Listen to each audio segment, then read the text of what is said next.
So I think that the breakout is a good signal, right? So we've been consolidating in price since March of this year. I think that the launch of the ETFs kind of pulled forward some demand. So you had a little bit, overly high sentiment. People kind of bid it to the moon, and it takes time to kind of digest that change. And we kind of went through that. I think we would have eventually broken out either way, regardless of how the election turned out. But obviously, there's even though there are Republicans and Democrats that are on both sides of the issue, and right now in American politics, the Republican side is generally more favorable toward Bitcoin than the Democratic side.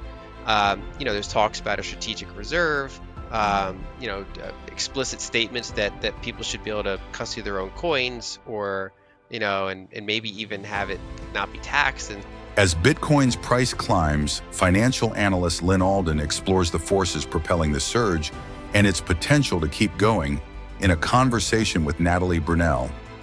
Alden highlights how ETFs and shifting political tides are impacting Bitcoin's outlook. She points to growing resistance to decentralized assets, particularly in heavily regulated areas like Europe. This regulatory pushback, she notes, reflects a deep-seated tension between traditional financial systems and the rise of decentralized technologies, with both advocates and critics agreeing that this friction exposes weaknesses in legacy financial models, especially under economic stress. Alden also turned her focus to the U.S. fiscal landscape, pointing out potential risks tied to large ongoing deficits. Though she downplays the chance of immediate hyperinflation, Alden warns of a gradual emerging marketification of the American economy, where structural deficits could destabilize economic foundations. She believes this shift could fuel growing populist feelings and increasing public frustration, highlighting the deep connection between economic policies, financial stability, and social unrest. So I think that the breakout is a good signal, right? So we've been consolidating in price since March of this year. I think that the launch of the ETFs kind of pulled forward some demand. So you had a little bit, overly high sentiment. People kind of bid it to the moon, and it takes time to kind of digest that change. And we kind of went through that.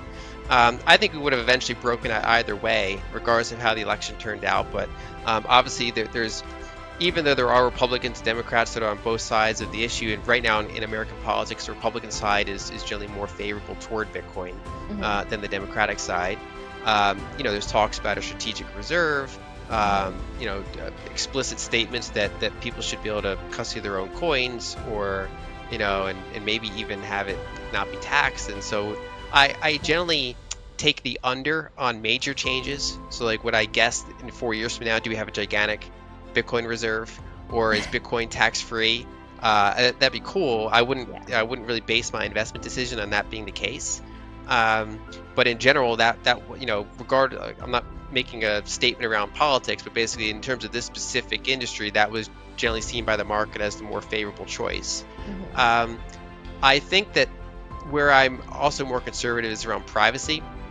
So I think that while this election had major impacts on, for example, the SEC and broader crypto securities in general, and then maybe things like Bitcoin strategic reserve and stuff, I doubt it's going to be super impactful for these problematic laws around privacy, or in some cases not even laws, but just like regulations by entities, how they interpret the law. And for example, even going after like non-custodial privacy services and things like that. And so we talked about risks earlier in this. I still think one of the biggest risks to the network is kind of this anti-privacy push that the United States government and others have. And that's pretty challenging to change in the near term. I think it's going to be a longer battle. And I think even public opinion is kind of on their side at the moment, because people still have this mindset that, like, why do you need privacy? It must mean you're up to no good.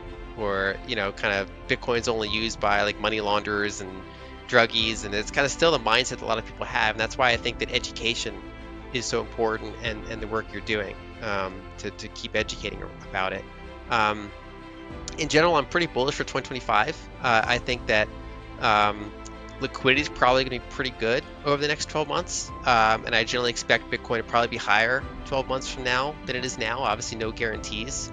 But that's kind of my base case at the current time. And I think that one of my kind of macro views on the election is that nothing stops this train, which is to say that there are people that are pretty convinced we're going to see a big budget reduction or something like that, and I don't really see that as likely.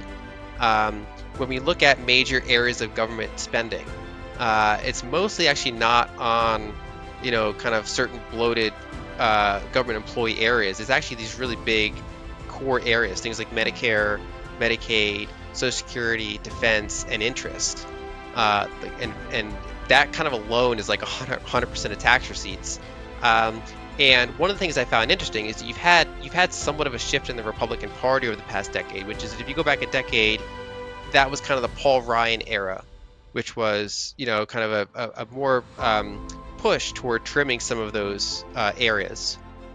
Whereas, for example, the 2024 Republican platform officially said we don't want to touch Medicare or Social Security. We don't want to reduce it or increase the retirement age, which used to be more of a Democrat position. And so if there are certain aspects where the current Republican Party has shifted a little bit more toward like what we see in like European conservative movements, which is that they might be a little more social conservative than there are other parties there, but they're not necessarily super fiscally conservative. There's different parts in that kind of political spectrum that politicians and voters can fall on. And so I generally assume that deficits are probably going to continue, but I'm going to monitor bills and legislation as they come up and see how this goes. Lyn Alden views the recent breakout in Bitcoin's price as a positive signal. Following months of consolidation, she attributes heightened demand partly to the launch of exchange-traded funds ETFs, noting that market sentiment needed time to stabilize while believing a price breakout was inevitable. She acknowledges the Republican Party's comparatively favorable stance toward Bitcoin could influence sentiment. She emphasizes privacy as a major concern, pointing to regulatory actions against non-custodial privacy services. Alden predicts strong liquidity for Bitcoin in 2025, foreseeing possible price increases. She also highlights ongoing U.S. fiscal deficits and evolving political positions on social spending. Lyn Alden notes Europe's prominent pushback against Bitcoin, framing it as the "then they fight you" stage. She suggests that resistance to decentralized systems often reveals weaknesses in traditional structures. Here are more clips from the interview. I do think we're seeing it in Europe to some extent, probably at the most right now, which is that you have pushback against Bitcoin. They're kind of in the then they fight you stage. Yeah. And the way that I phrased it before is if a decentralized spreadsheet threatens your system, it's not the decentralized spreadsheet that's the problem, it's your system. But that's not how a lot of people see it when their own paychecks and their own economy's having a problem. Going back to the earlier idea of either a deflationary bust or a hyperinflation, I tend to fall in the slow melt-up camp. That's kind of the nothing stops this train camp, which is that large monetized fiscal deficits are generally going to keep continuing. They're very, very hard to reduce at this stage because it's kind of recursive. I generally don't see hyperinflation in any sort of near-term sense. Because we're not even at like emerging market stage yet. We're kind of like dabbling in how a lot of emerging markets function in terms of finances, and most of those are not in hyperinflation. There's $13 trillion worth of global dollar-denominated debt that different entities have, and that all of that is in flexible demand for dollars. So this is like a Gordian knot. Like this is a really kind of like entrenched network effect. And it's very, very hard to hyperinflate the dollar, maybe in the long arc of time. Right. So I'm not talking things like, if you look at 20 years or so, I don't really have an opinion. We'll get closer to that. But when I look at an investable time horizon or kind of a political time horizon of say 5 or 10 years, I don't really see something like hyperinflation on the table, but I do see something like emerging marketification of U.S. finances, that we enter a phase where we're structurally running these bigger monetized deficits, and then the key risk there is that if you're on the wrong side of those deficits, you're kind of getting siphoned away, and if you're on the right side of the deficits, you're doing pretty good, and then that's how you can build up more and more populism, more and more frustration that people have, and because they know something's wrong, but they're not quite sure what the nuance of that problem is. And that's kind of the thing that I get concerned about. Bitcoin has smashed past the $93,000 mark, fueled by what some analysts are calling a a Trump pump after president-elect. Trump announced plans to relax cryptocurrency regulations. This surge, which doubles the year's low of 38.5, reflects a renewed optimism among traders betting on a pro-crypto administration. Trump's vision to establish the U.S. as a crypto capital and build a national Bitcoin reserve has sent shockwaves through the market, with some expecting a profound transformation in the regulatory landscape. As Lyn Alden rightly mentioned, these developments offer insight into how Trump's policies might reshape the crypto market and global finance. She believes that the easing of regulations could spark an influx of capital into crypto as investors seek alternatives to traditional finance, which is struggling under large fiscal deficits and increased regulatory oversight.